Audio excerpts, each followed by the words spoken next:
Recording in progress.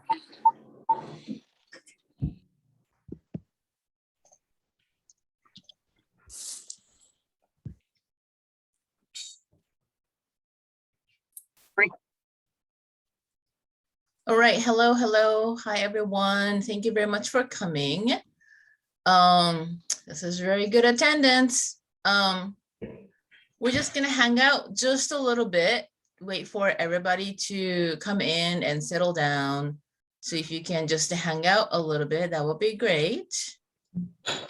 Thank y'all for coming. And I'm gonna mute you for duration of the time of the lecture. But thank you guys for coming. Good to see you all. And welcome to the first timer who's joining a JASM event. Thank you so much for coming. All right, we're gonna wait just a little bit.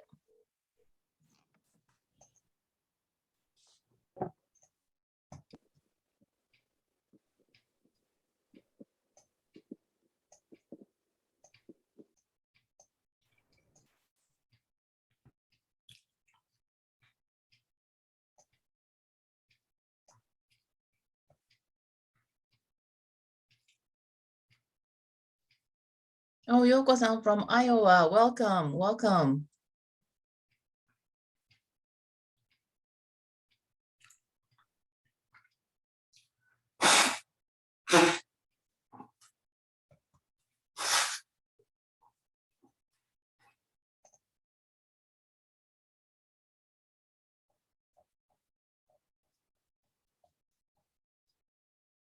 Wow, this is a very good, actually. Everybody's very good.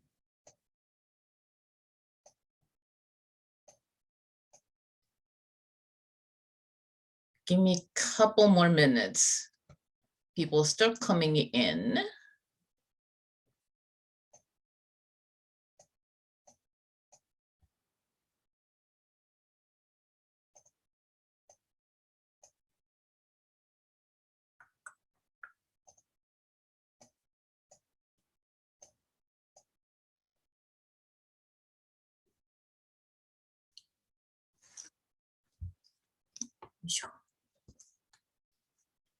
All right.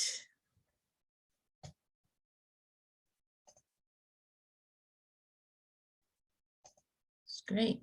Great to see you all. Thank you so much for coming.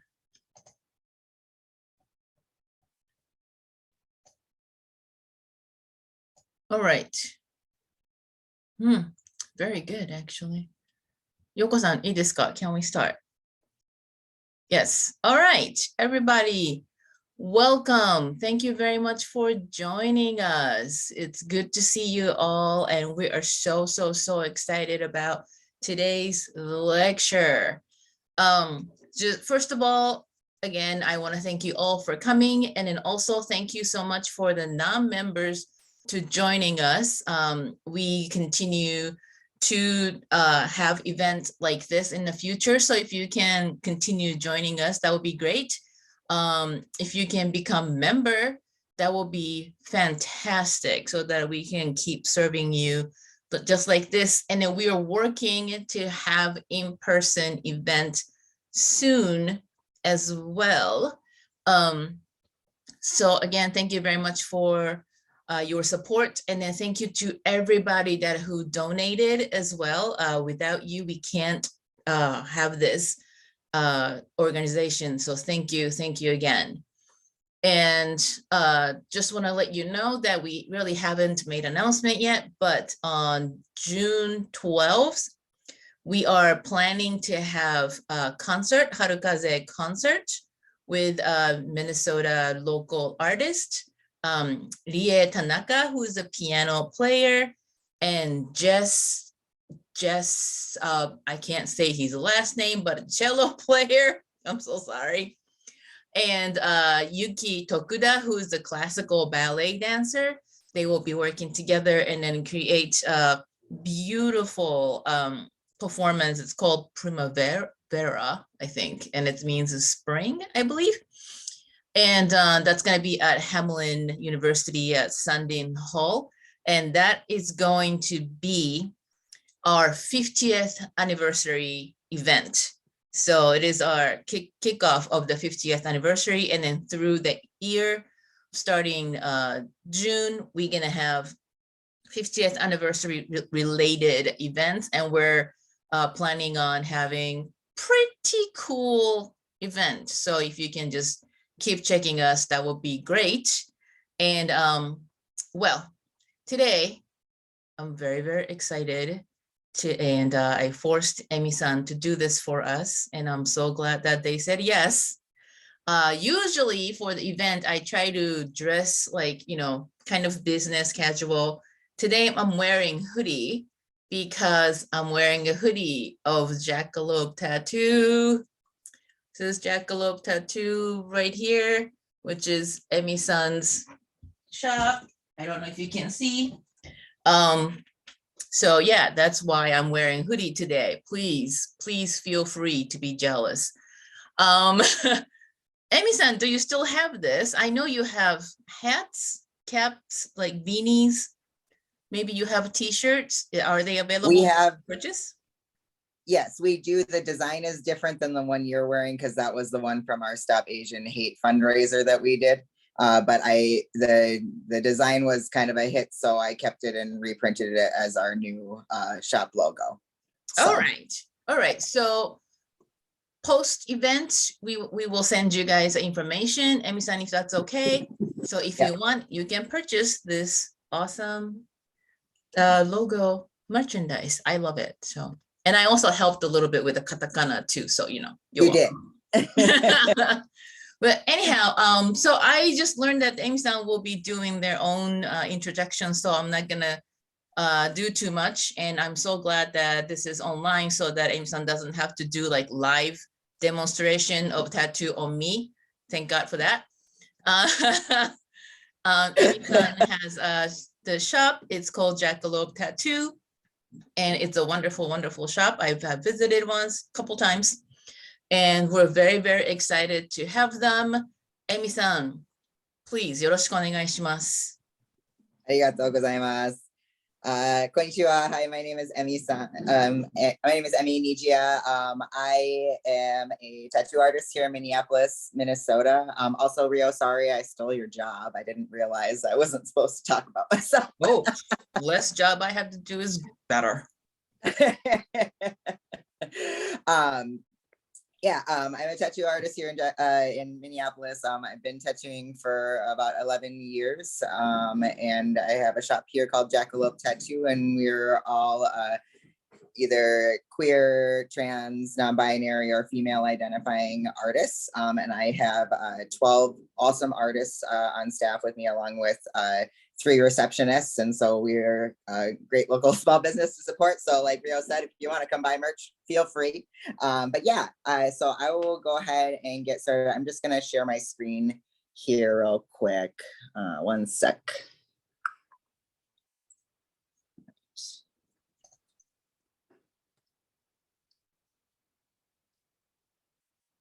Okay, is that good? All righty. Yep. Thank you. All right, so yeah, today we're just gonna do a brief little talk about some tattoo history in relation to Japan and the United States. I'm going to touch a little bit on other tattoo history, but most of the focus is going to be on the connection and how the tattoos intertwined and spread throughout the world today. So I kind of already introduced myself, but yeah, I'm half Japanese and I identify as transgender, non-binary. I use they, them pronouns only. We were founded in 2013. I had, like I said, I have 12 awesome artists. Everybody's got different specialties at my shop. I've been tattooing for 11 years and I specialize in realism and portraiture. I also do a lot of gender affirming tattoos for trans clients. And then I do 3D nipple tattooing for both trans clients and breast cancer survivors. And I work a lot with mastectomy clients and doing a lot of scar cover-ups. So over the years, I've kind of pushed to make our shop be a safe space for the BIPOC community, the queer community, and women, and then anybody throughout life. Our industry has a lot of issues within it, and so we work hard to push against those issues and try to bring a different, safe environment to the tattoo industry. I just brought up a couple examples of my work so y'all can kind of see what I generally do. And then, yeah, we'll get to talking about the history. Yeah, so we're just going to talk a little bit about how tattooing originated in Japan and how it actually came over to the United States. We're going to look at all the different tools that are used within history, and then also what we're using today and how we got to where we are today. While tattoos used to be or are taboo today, they actually used to have a lot of different meanings and symbolism that weren't quite as taboo. So it's kind of been interesting watching it go back through being more accepted to taboo, and then now we're trying to push towards acceptance again. And yeah, so we'll just go over a little bit on how everything is intertwined. So the origination of the word tattoo actually has come from a Tahitian word. It's pronounced tatau, and it just directly means to mark something. The tattoos in the early days were done in all sorts of different ways. A lot of times they were done with different types of sharpened tools. Sometimes they were sticks or bone or sharpened metal that were used to inject the ink that way. A lot of times also they would directly cut the skin versus actually doing small needle penetrations like we do now today. And originally, the tattoos weren't actually just done for decoration. We will see in history that most of the original tattoos were done within tribal cultures, and they were done a lot of times to be able to identify each other between different tribes. So while the tattoos obviously are beautiful pieces of art, they actually had a lot more meaning back then to know who was on your side and who wasn't. And it also further down the line worked within soldiers during the war. A lot of soldiers would get specific tattoos on them. So if something were to happen to them while they were abroad, they could be identified and brought home. And so people knew who they were. Also, the tattoos used to be used for social status indicators.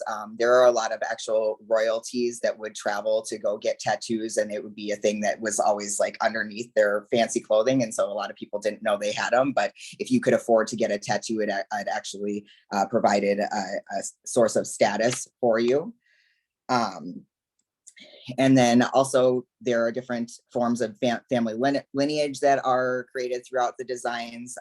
A lot of different cultures use the tattoos for protection against like demons or to bring you to a certain afterlife, and to protect you throughout your life. And then later they began being used more for like criminal markings. And we'll talk a little bit about that further in some of these next slides. And then just a really obscure one that they were used for a short amount of time was because people couldn't remember their social security numbers. So they would just tattoo it right on them. So imagine how safe that would have been today, having your social security number walking around on you. But yeah, that was some of the original uses they had. These are just some examples of different types of tools that were used that I was talking about. On the upper left-hand side, you'll see some from Egypt. These were actually made from folded bronze. They basically took a bronze piece and folded it inwards and then hammered it to make the point. And then they would strap several of these together on a piece of wood, which would create the multiple needles, which actually allowed Egyptians to do a lot more intricate design work and do it faster than some of these other tools. They generally used a carbon for pigment or sometimes soot.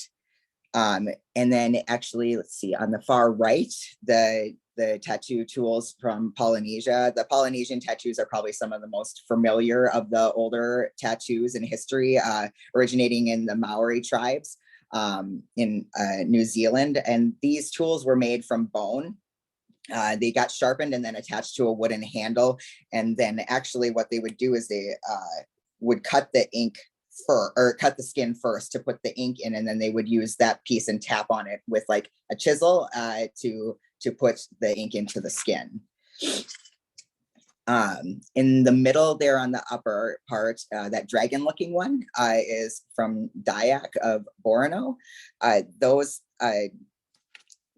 That equipment was actually used with orange tree thorns. So that little piece that you see coming out of the mouth is a thorn from an orange tree. And then that handle is generally made from wood or bone.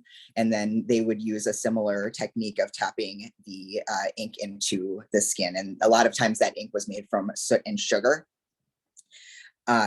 And then on the bottom right, you'll see these pieces actually look really similar to what's used in Japan, and a lot of people are familiar. It's called tabori, but these are actually from Haida tribe that is an island off of the Canadian border. These are just sticks with needles, and then I know that they look similar to the tabori style, but they were applied differently. These were actually just directly pressed into the skin, whereas the tabori is like a two-handed application. And these they would just use lignet stones for the ink. And then in the center there, you'll see the tattoo equipment from Thailand. Those are actually still used today, and a lot of monks are doing the tattoos. They do a lot of geometric designs to give people protection.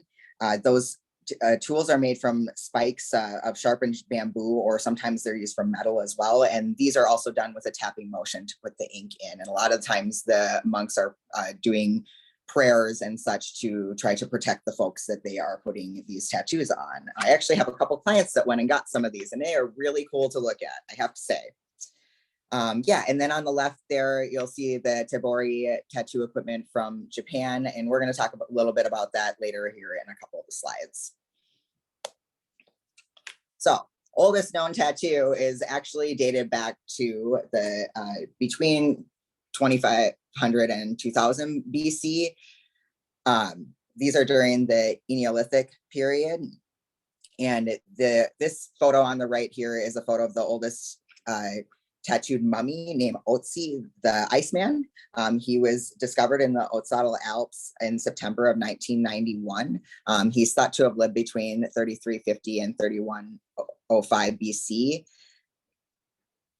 He had about 61 tattoos actually all over his body.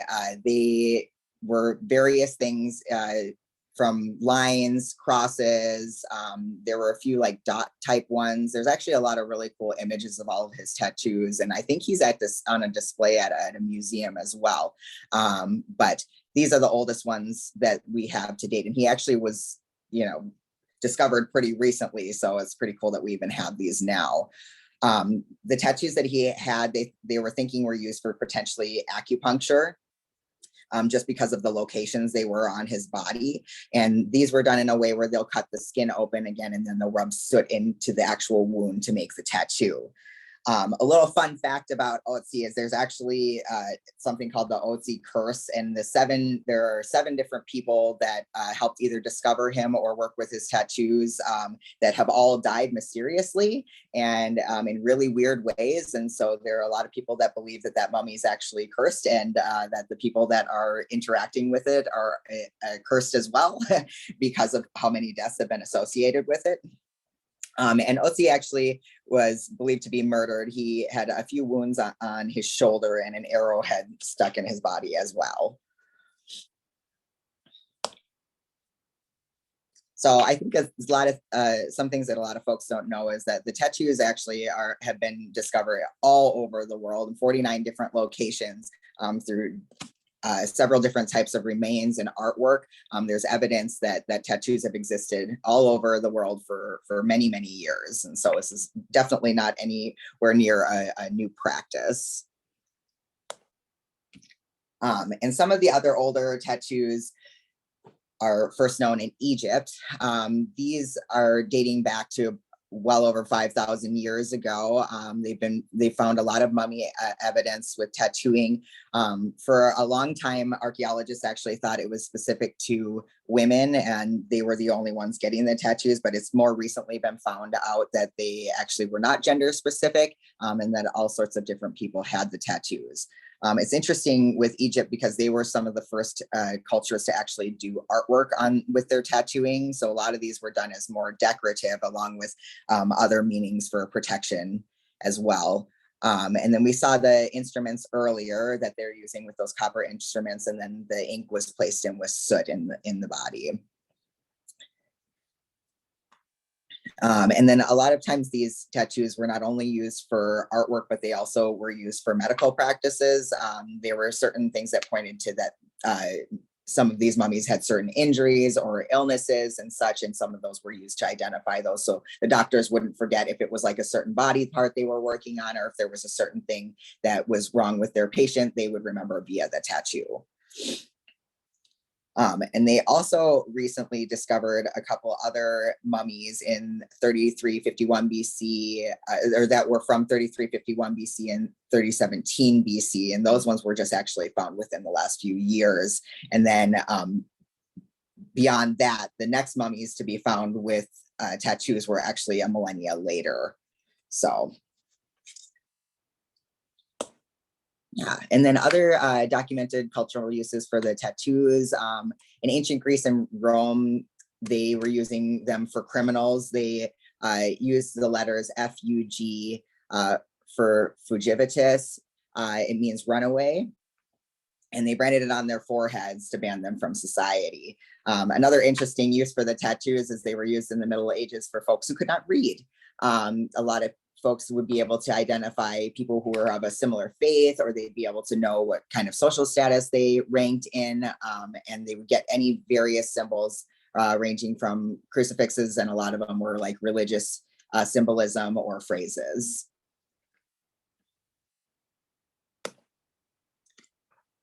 So Japan actually has one of the first documented cultures to practice tattooing.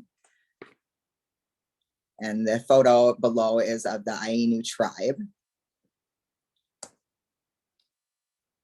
So the Ainu are indigenous people of northern Japan. It means people or humans. There's a lot of DNA evidence that suggests that the Ainu are actually descendants of an older group of, or an older tribe called the Jomon people, and they inhabited Japan. They have evidence up to 12,000 years ago. The cool thing about the Jomon people is they are actually the oldest documented findings of any sort of tattoo art whatsoever. So they've, the first known tattoos at all are from Japan. And these were on figures called dogu, and there are photos of them on the right. There are actually a lot of different types of these figures, but the main theme within the figures is that they have face tattoos. A lot of them have a remark on the creases of their eyes and their mouths. And so these actually are being kind of revived now these days, where there are Japanese artists actually trying to reproduce some of the tattoos that were found on the figurines.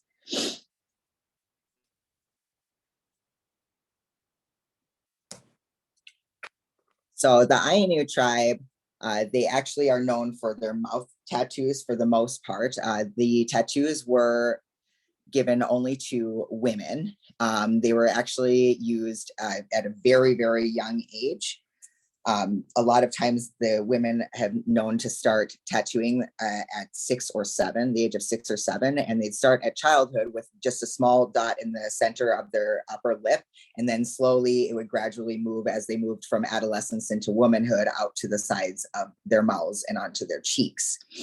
A lot of these women also would have arm tattoos. These were a lot of times symbolism to more for protection against spirits and in the afterlife. And a lot of these intricate designs were actually made from girdles that they also wore at that time. So they've actually retained the tradition of facial tattooing until 1998. That was when the last Ainu woman actually passed away. these women are really incredible because they actually fought against a tattoo ban that was specifically aimed at them and other tribes that were practicing tattooing to try and assimilate them to Japanese culture. And many of them would continue to practice this despite the ban because it was such of importance, cultural significance to them. These tattoos were done with that a knife-like blade that you can see on the bottom right here. It's called a makiri. And how they did it is they would just use just the tip of the blade to slice into the skin and make punctures, and then they would rub the soot into those incisions and to create the pigment on there. And a lot of times these were also used on women to show them that they could bear the pain of childbirth. So that is why they would start these so young, because they figured if women could handle the pain of getting a tattoo, then they could also handle the pain of giving birth to a child.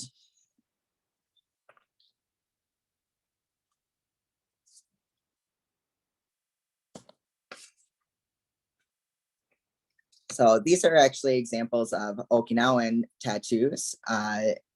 Their older tattoos were called the hajichi. These tattoos were done under the rule of the Ryukyu monarchy, and the tattoos on their hands were usually an indigo in color.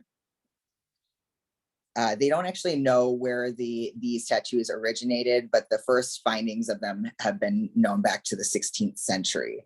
As I said earlier, the Japanese government did eventually ban tattoos, and so this also impacted the women that had the hajichi tattoos. Many of these women would start to hide their hands because they would begin to be discriminated against and mistreated because of the tattoos that they had. But they did still have the tattoos as to show status within their own culture. They use these as a progression similar to the Ainu tribe, as you would progress from women adolescence into womanhood, where they would progress from a smaller amount of tattoos and extend to more. And these tattoos were used throughout all social classes, but they were also used to identify what social status you had. Basically, the more intricate work or the farther up your arms they went, the higher social status that you held. But they were known even by the most poor of Okinawans to be revered even more than money. So these were very sacred tattoos to them.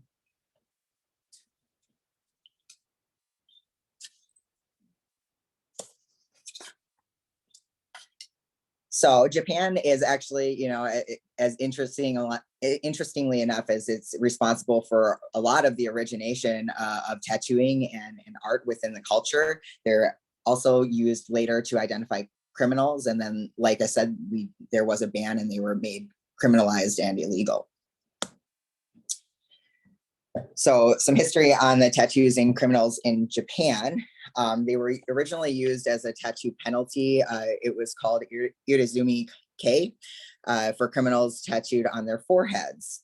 And these original tattoos, as you can see, there's a picture on the right here. I know it's really small, but I'll kind of go over with you what they had.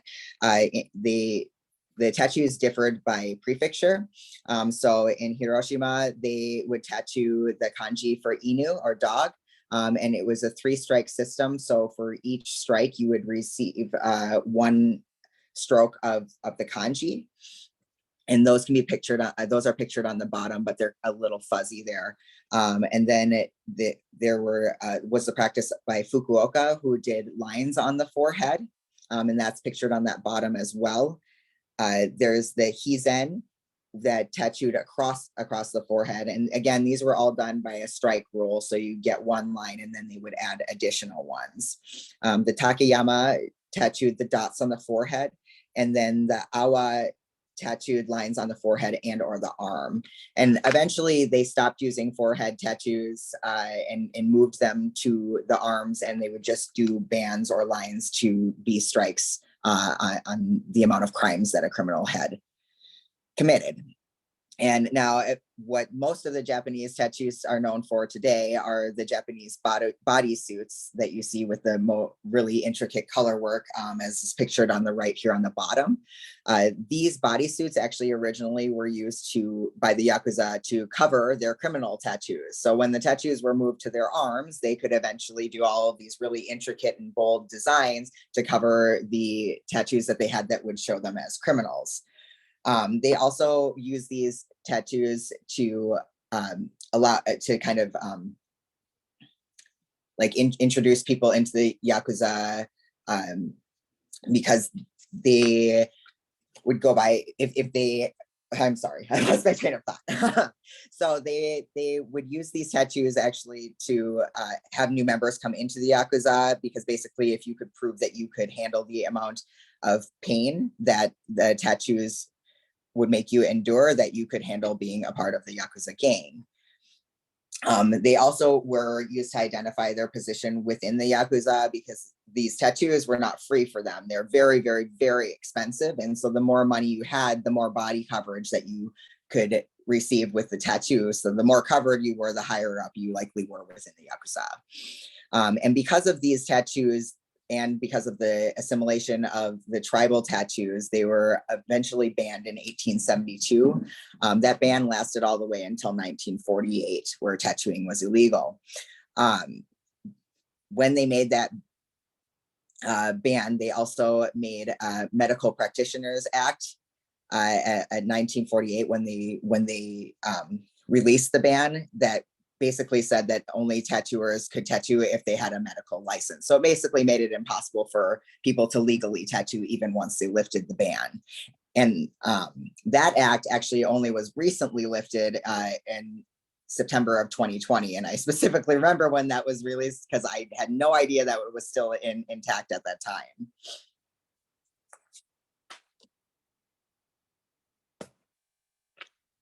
So the only reason that ban actually was lifted in Japan was because Japan was being occupied by America, and all of the soldiers who would come in and see all of these bright and decorative tattoos also wanted them.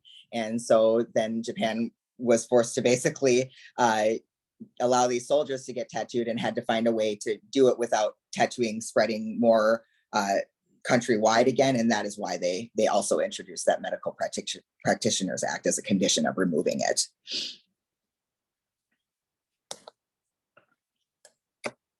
So those Japanese bodysuits, the full bodysuits are done with a technique called tabori tattooing. It can be traced back to the Edo period. The tabori directly translates into hand carving, which is actually related to wood carving, not hand carving skin. The wood carving is a lot of how these bodysuits and the artwork for them originated. There was actually an artist called Utagawa Kuniyoshi. He did a series called The 108 Heroes of the Popular Water Margin, and in that all of the heroes had really intricate and beautiful colorful tattoo work, and that actually is what directly ended up translating from those wood carvings into a lot of the designs that you see both in ancient times and today. The tabori is done with a row of needles that's adhered to either a wood or metal stick. Those are pictured on the lower end. You can see on the left here. How these are done is a two-handed motion where the stick is rested on one hand, and then the artist is actually pushing by hand the rod back and forth to insert the ink into the skin. They have to do this at an ongoing rhythm, which is still practiced today. And it kind of will mimic the constant rhythm of an actual tattoo machine as well. The tabori tattoos, they take a lot longer, and they're a lot more painful than getting one with a regular tattoo machine today. But again, a lot of folks are still practicing, and that in Japan, and there are a lot of people actually starting to practice it here in the United States as well.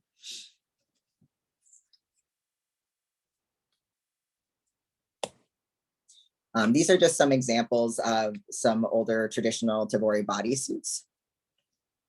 As you can see, they are really intricate, a lot of coverage, and they are actually some of the only tattoos of that time to be using color.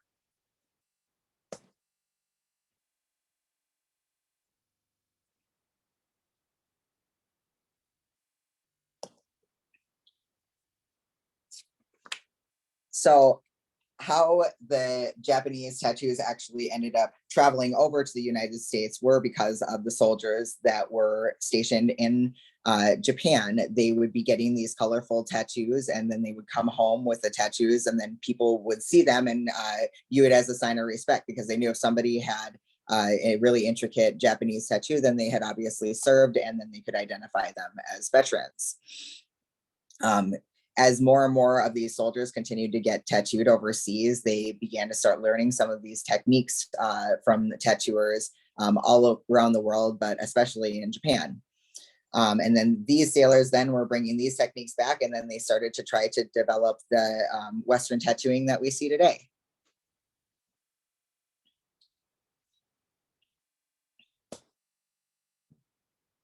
So I'm sure wondering if any of you know the name of the most famous sailor tattooer that there was. I'm sure that you can guess.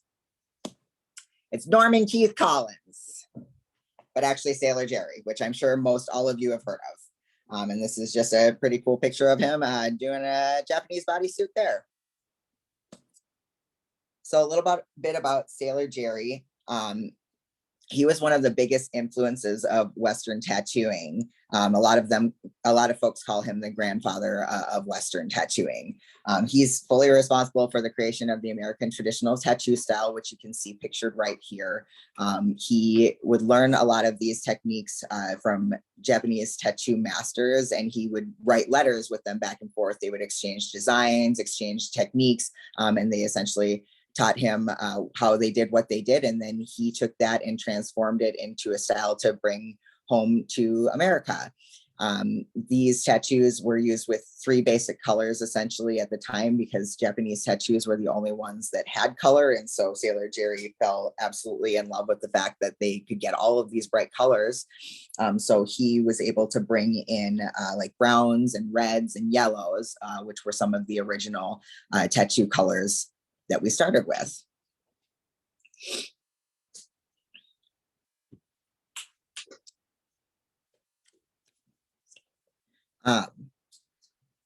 I'm sorry, one second. My cat's getting into the food right now. Sorry, my cat was deciding to eat dog food right now, so I just had to take care of that really quick.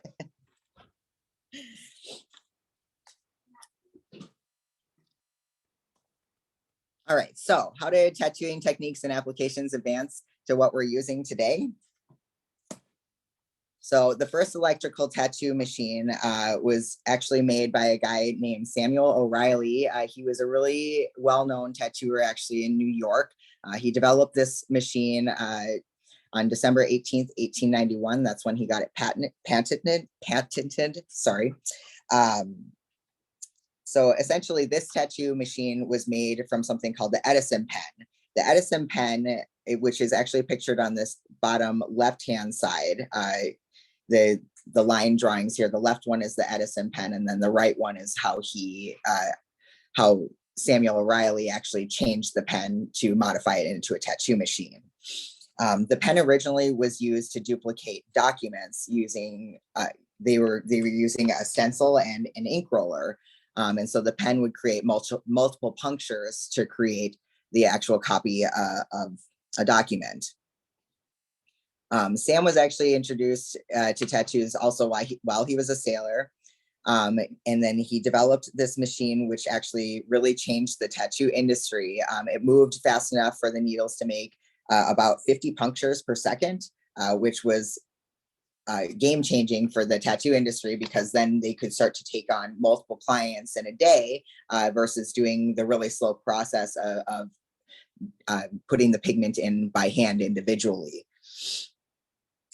So when he actually changed the Edison pen, what he did is he added 2 needles to the end of it.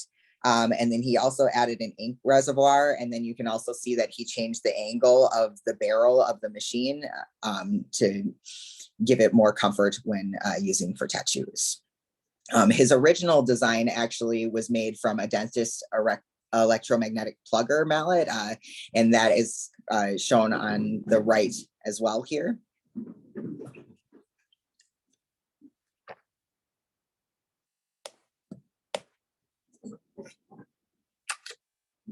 So the next machine that was made after the original electric machine was made by Percy Waters. He is a tattoo artist in Detroit, and he essentially made the tattoo machine that we use today. That tattoo machine came in 14 different frame styles, and it was really game changing for the tattoo industry because you could actually change different things about the machine to customize it for your personal preferences. You could change the different depth of the needles, along with changing out parts to have more give when you're tattooing, and to change how fast the needles are rotating back and forth. He made these machines from electromagnetic coils, and then those are set within the frame, and then it had a spark shield and an on-off switch. So after this machine was actually made, they continued to produce these decades and decades afterwards, and that's what's come to be the tattoo machines that you know and see today. Our coil machines now have a frame, the two coils, as well as the older one did, armature bar, springs, and an adjustment screw.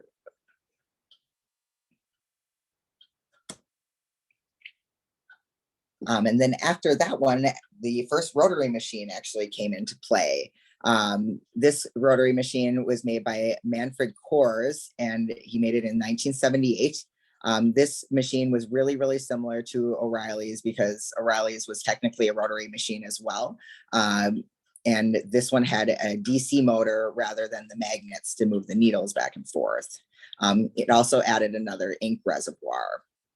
And you can see that ink reservoir on the machine. That's his actual machine there on the bottom right. This machine was a lot lighter than the machine made by Waters, and it also was a lot quieter, so it was easier for tattoo artists to travel, and also was better on their hands when they're tattooing. These rotary machines actually still exist today. They come in a lot more different shapes and sizes now, and we actually have ones that look like little pens. And this whole piece of information, I have to say, was completely new for me when I have been doing research, because I definitely thought that rotary machines were new, and it turns out they were actually quite old. So these are some examples of the earlier tattoo machines. You'll see the drawing and the Sam O'Reilly pen on that bottom left. That the next one over is the Percy Waters machine, which I'm sure a lot of you recognize, as it is a machine that we still know and use today. There was a modification of the Sam O'Reilly machine made by Sutherland McDonald, and he just made some adjustments to the tip of it. So that's what that figure is, the next to the right. And then on the far upper right is the original Edison pen, and also the block used to put in the ink on the transfer paper.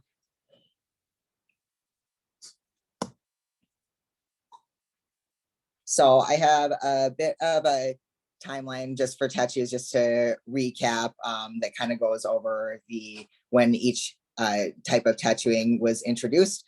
We've got the original ones at 5000 BC, which were the oldest Jomon Dogu figures. And then we have Otzi at 3000 BC. The Egyptians started practicing tattooing around 2800 BC. And then the first known record of Polynesian tattooing happened in 200 CE. And then moving forward with the Ainu tribes into Okinawa and the criminal tattooing, and then having it banned and then released back again.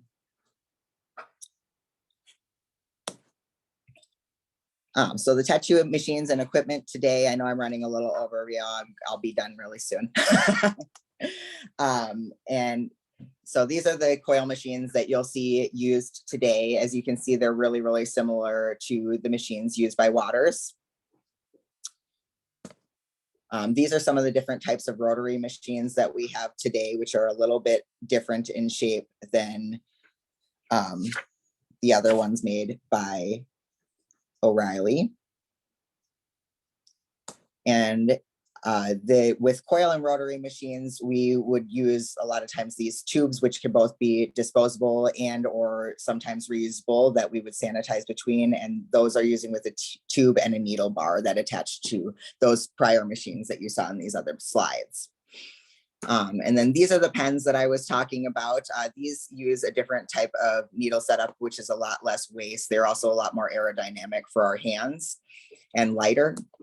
And these only use a single-use cartridge versus having the separate tube and needles. And there are also different tubes that can adapt those other machines to use these cartridges now today.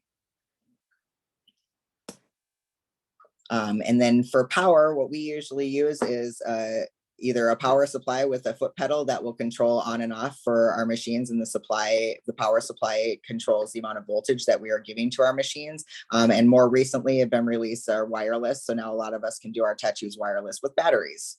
And that little pack does all of the things that power supply and foot switch do.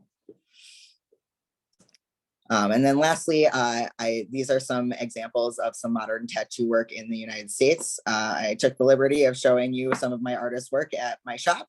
So all of the following slides are pieces from different artists at my shop.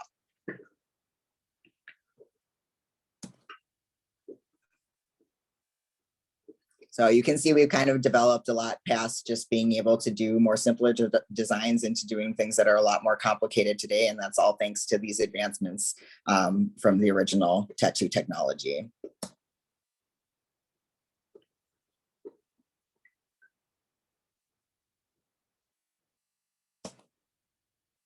And that is the end of the slides. I also do have a final slide here with all of my sources if any of you are interested in reading more about the things that I talked about today. But yeah, we can open it up for questions, Rio, if that's good with you. ありがとうございます. Thank you so much. It's very, very, very interesting. And then it makes so much sense that it was kind of like, you know, in the Edo period that they were marking criminals, and then Yakuzas who were kind of connected to criminals, they add more tattoos to cover that. So it's just naturally kind of connection to like criminals, to Yakuzas, to scary dudes and all that kind of stuff. And plus for me right now, it's all about like Tokyo Vice on HBO, and then it's about Yakuza. So like they show so much of Yakuza tattoo, in which I'm very curious what you think about it, how they have done. Like it looks professional, or it looks like not really good. Like I'm curious to know about that if you have seen it already. I haven't seen it, but I'll check it out. Yeah, let me know. But so yeah, it's just like so interesting how it went from like Japan is originating all of these tattoos and all this beautiful artwork to now it's criminals, and now we hate tattoos and all these things, but now all the rest of the world fell in love with our tattoos, so everybody loves tattoos but us. yeah, it's not funny. Yes. So, yeah. But I have one question from a chat, and then if anybody has a question, please send me a chat. So it says from Elise, what was used to create the various hues Japanese tattoo artists used in their work? Can you repeat that? What was used to create the various hues? So it's like a gradations and in different color. Like the different colors? You know, the Japanese tattoo artists used in their work. Yeah, the Japanese tattooers used different types of soot, and then there were different things that they would burn that would create these pigments that would create those slight hues of color. I need to recheck because I can't quite remember where the red pigment came from something specifically, and it's escaping my brain right now. But they were some of the first cultures to have red pigment at all. But a lot of it just varied on the type of what materials they were using, because some would use stone and they would create the pigments from rubbing parts off of different types of stone. But yeah, a lot of it was made from like earthy materials. That's interesting. So like in general though, so when in a current work that like you would do, I see, you know, many different colors and then very colorful colors. So do you use the ink like, you know, let's just say water paint, you know, people will mix colors and then whatnot. Like, do you use it like that? Or do you have like one ink that for one color, therefore there's so many different colors that it's already made? Or well, we actually we do mix our colors now. Okay. Some artists do prefer to just like, this is the color, because then if I mix it, then if I have to do a touch up, then I won't be able to mix it exactly like it was. I personally mix as I'm going, so I get all sorts of different gradients just by mixing by hand as I'm tattooing. Okay, that's really interesting. So like, first of all, other people ask more questions, but I have like tons of questions too. But, so let's just say that on the like, so recently, ladies and gentlemen, my husband got tattooed from Emi-san, and it's like really, really cool looking. And then it's just, black and white, except, it was a, like 3-dimensional as well. Yeah. So it's a one color, yet there is a different, lighter parts and then darker parts. How do you control that? So that's similar to the different pigments. What I have generally is I'll set out between 4 and 5 different washes of black, which will have, it's basically black mixed with witch hazel, which kind of waters it down. So you can get those different gradations, but it's a combination of using the different gradations of black and the amount of pressure and how quickly you're moving on the skin. So there are several different ways to create it. Like I could create different gradations on the skin just from using solely black without the other pigments, just by moving my hand faster or not pressing as hard. Whoa. Wow. That's so interesting. Okay. Yeah. I'm getting more questions. Can you talk about traditional motifs and themes, such as Raijin or Sakura, koi fish? How did they become associated with tattooing? Yeah, so a lot of those were done from the different woodblock paintings. And within the Japanese culture, each of those different symbolism had different meanings based on those wood blocks. And when they were creating those bodysuits, those were based on a person's journey and what things were there for them. Like a dragon would symbolize like protection. And then we'd have other things to create like good fortune or things of that matter. And a lot of times with the sakura blossoms and such too, those were related to family lineage. So there were all sorts of different meanings behind them. So the wearer, whoever's wearing those things, it kind of is telling a story on their body. So that's how they're picking those different motifs. And each of them is, again, just rooted in symbolism and culture in Japan. Very cool. Is the pain less with the modern devices? Depends on who you ask. I would say yes, to a lot of degree. There are some folks that believe that when you get a tabori tattoo, that it is less painful in the fact that it's a hand, because basically what they're doing is they have this here and then they're pushing this forward this way by hand. And so if that's just human pressure versus machine pressure, there might be a little bit more give from a human than machine. And it's said that those may heal a little bit faster because they do a little bit less damage to the skin. However, because they're being done by hand, it takes longer. So inevitably, the longer you're getting tattooed, the more it's going to hurt. Oh, gotcha. But I have heard, like my clients that did those Thai tattoos, they said it hurt like hell, like it was so bad. So whoa, I thought that in my head I thought that the hand one will be like more painful for some reason, but that makes sense. Yeah, I think it would be. I mean, just the fact because they can't do it as quickly, and so when they're pushing like that, and you have to thinking they're doing each of those movements once, and when we're tattooing, our machines are moving between 50 and 3,000 punctures per second. What? So yeah, so in 1 second, I've gotten 3,000 punctures into your skin, whereas this person's doing this all just by hand. So it's really going to take way longer. Yes. Whoa. Hold on, and I'm getting a whole lot. Do tattoo machines still have reservoirs sometimes, or do you just dip the needles in the ink as needed? It's a reservoir to a degree. What it is basically the tip of the tube that I showed it earlier. It has a little dip in it. So when we dip into the ink, the needles pull back the ink into that reservoir. Oh, And so it'll last for like, a couple lines or so. And then we have to dip again and keep refill. That's how we're refilling. So it's pulling in just a small enough amount so it evenly distributes as we're tattooing. oh, it is kind of like a brush though. Yes, it's exactly like a brush, really. I mean, Wow. our needles are all different. They come in all different shapes. There's different amounts of needles to do different parts of the tattoo. So it's just like swapping out a paintbrush. Wow, cool. Okay. What reasons do your clients get tattoos?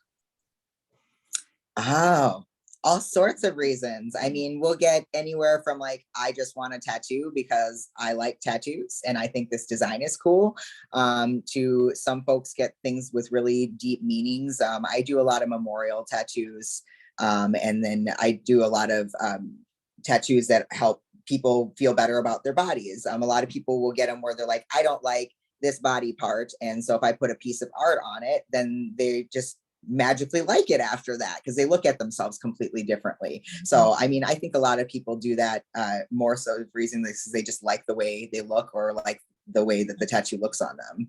Mm-hmm. No, I can relate to that. I mean, like I used to dye my hair and it used to be pink, if you can believe that.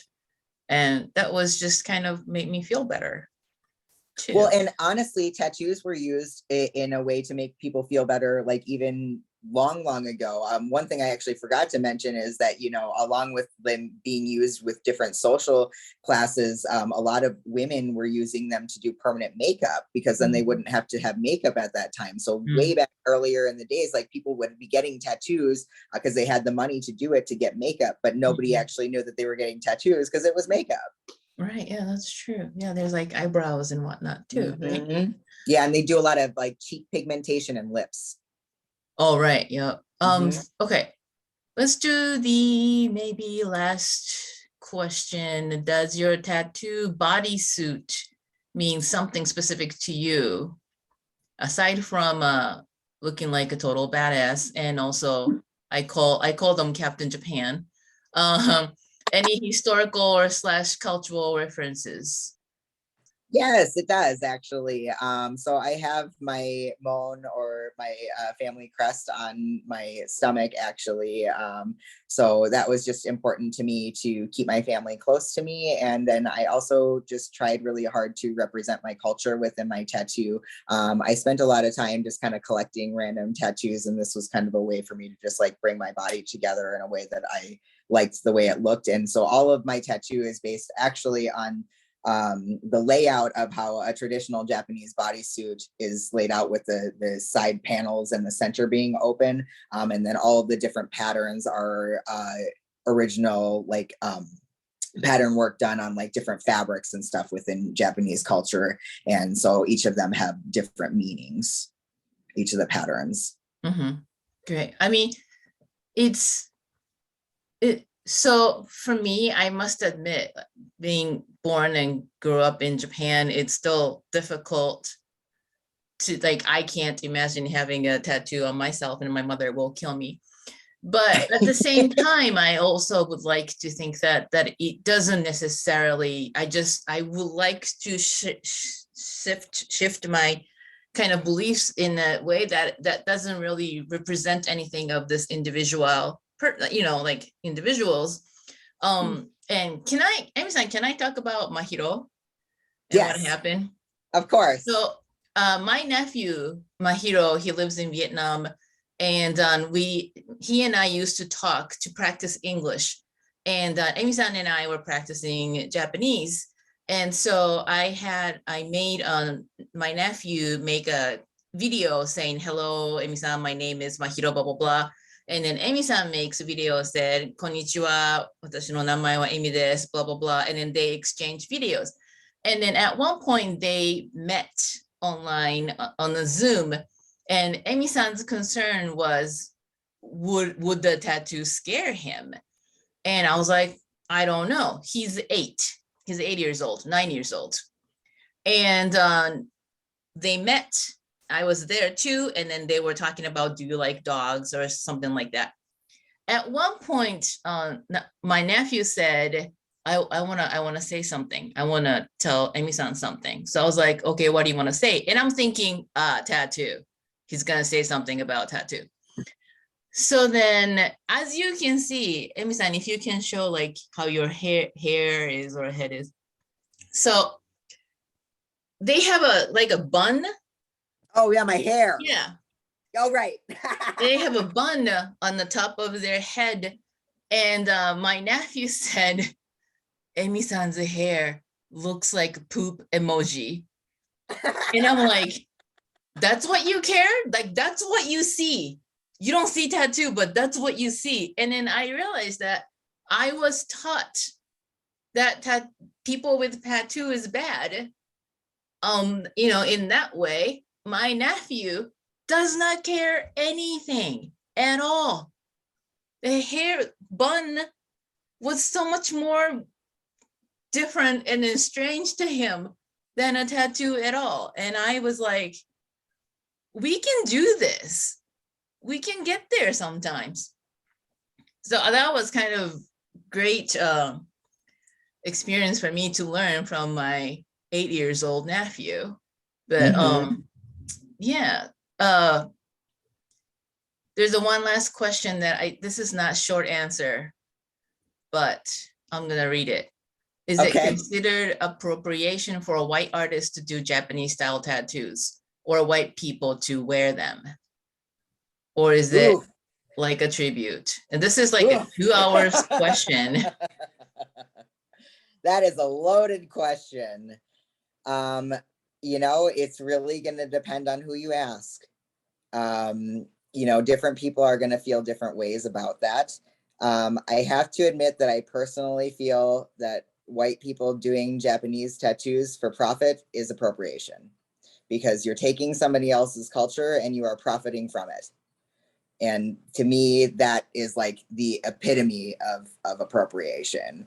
I do think that there are ways to get Japanese tattoos and be respectful, but you also need to know that there are many Japanese people that will be offended by you having the Japanese tattoos. And it's the difference also in culture from like a Japanese born Japanese person and an American born Japanese person. So I think it's a struggle when people use it and say that they are doing it to respect a culture or to do it to signify that they care about a culture, because tattoos are actually offensive to many Japanese people, especially in Japan. So if you're talking about respecting the culture, the respectable thing would be to not get the tattoo. It's true. So it's kind of a tricky thing, right? But then, we don't live in Japan. We live in America, where, and the other thing is, like, a lot of Japanese tattooers have been tattooing Japanese tattoos on white people since the 1800s. I mean, that's the whole reason that the tattoos even got here, was because Japanese craftsmen were openly tattooing Japanese tattoos on white people. And I think part of that too, though, was that those white people weren't staying. They're going to a different place in which tattoos are more accepted. So if you go to Japan, you have those tattoos now, there's a lot of places you're not going to be even allowed in. So it's a really tricky thing. And I think, you really have to just take it into account on if you're going to make that decision to either get a Japanese tattoo. I would say, please at least try to give your money to a Japanese person, or a way, or if you get that tattoo, then I don't know, you donate to a Japanese organization in a way to give back, because you just gave thousands of dollars to a white person for a Japanese thing. I don't know. I think there are different ways to, that you can do it and find ways to be respectful, but you also have to be prepared to have the conversations, because not everyone's going to feel the same way, and you inevitably will get pushback from somebody, even if they don't say it to your face. So thank you, Emi-san. Oh my God, I'm so glad. I'm so glad this is you. Version. No, this is great. No, this is wonderful. Thank you. No, I was like, oh my God, I'm gonna cry. Like, no, this is great. Yeah. And I hope this is a discussion that we need to keep having. Yeah. I mean, it's something I think people should talk about, right? Because there's varying opinions on that. Absolutely. And then I do appreciate that Amy-san time to time and just come to me like, is this country correct? And I'm like, you're fine, go with it. It's fine. So yeah, thank you so much, Emi-san. And if it's okay, we're gonna share information about your shop, and then maybe like and if there's anything that we can share so that they can see, people can see your tattoo on you or your work as well, it will be wonderful. Yeah. Before we go, I would like to have group picture as usual. If you don't mind, could you please turn your camera on so that we can have pictures? Yay! Good to see you people. Oh my God, I see a person with a hat. That'd be nice. That is one of my artists. Oh, hello, welcome. Okay, so we're gonna do this twice because we have many people, which is awesome. So we need to do this twice. All right, so what do we say today? Instead of cheese. Irezumi. So instead of cheese, we will say irezumi, which is tattoo. Irezumi already. So we're gonna do this twice. 1, 2, 3. Irezumi. Yoko-san, いいですか? Okay, one more time. Okay, one more time. We'll do this. Irezumi, one more time. 1, 2, 3.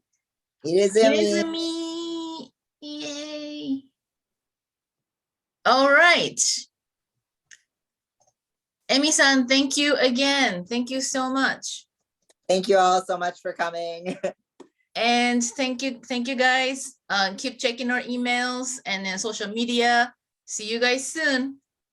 Thank you. Good night. Yeah. Thank you. Thank you.